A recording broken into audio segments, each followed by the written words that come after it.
Global share markets had a strong relief rally in April with a 10% gain. However, this comes after March's coronavirus crash, where share markets fell 13%. Now, there are a couple of positive factors behind this April rally. In particular, there are signs that in both Asia and Europe, the number of new infection cases is peaking. With that, there are hopeful signs that the economic lockdown that we've had with the coronavirus is now drawing towards a close.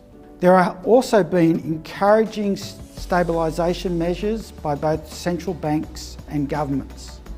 So when we look at central banks, they've lowered interest rates.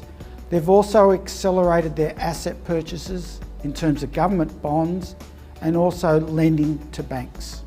For governments, what we're seeing is a range of fiscal measures in terms of JobKeeper income payments, as well as support for the broader economy, which is a key positive. Regrettably, we are still getting very weak economic data across the world. If we looked at Europe for the March quarter itself, what we saw was on an annualised basis, economic activity fell around 14%. For America, in particular, there was a 5% fall in GDP for the March quarter. If we looked at unemployment claims in the United States, they have surged by approximately 20 million in April, which suggests that the unemployment rate is going to surge from 4% towards 16%. So we have a very sharp recession type environment in the global economy currently. Australian share markets also had a strong relief rally in April with a 9% gain. Some of the sectors that did poorly at the start of this year managed to rebound. In particular, the energy sector was up around 25%, and Australian real estate investment trusts were up about 14%. However, we have to bear in mind that these sectors are still negative year to date. What we also saw in terms of financial sector shares was a very brief rally.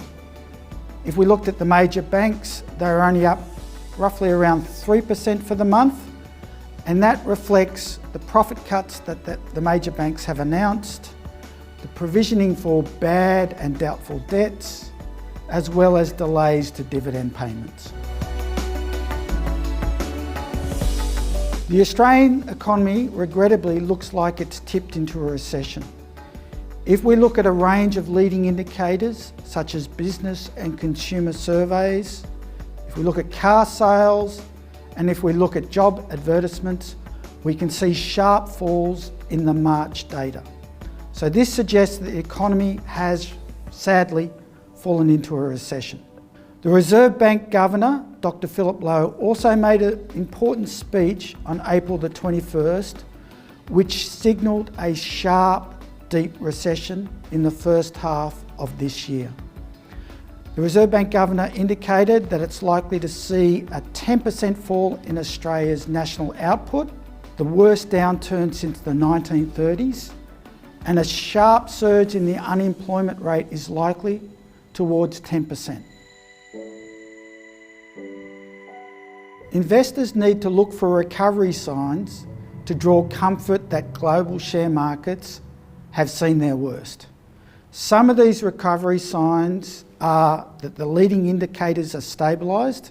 So if we look at business and consumer surveys, we also need to see some of the financial indicators also supportive, such as credit spreads narrowing and commodity prices such as copper and oil rising. But investors could also look to daily signs that the economy is turning for the better.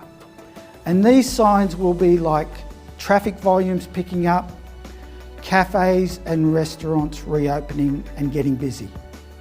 Hopefully these signs will be soon, but we have to be patient at the moment.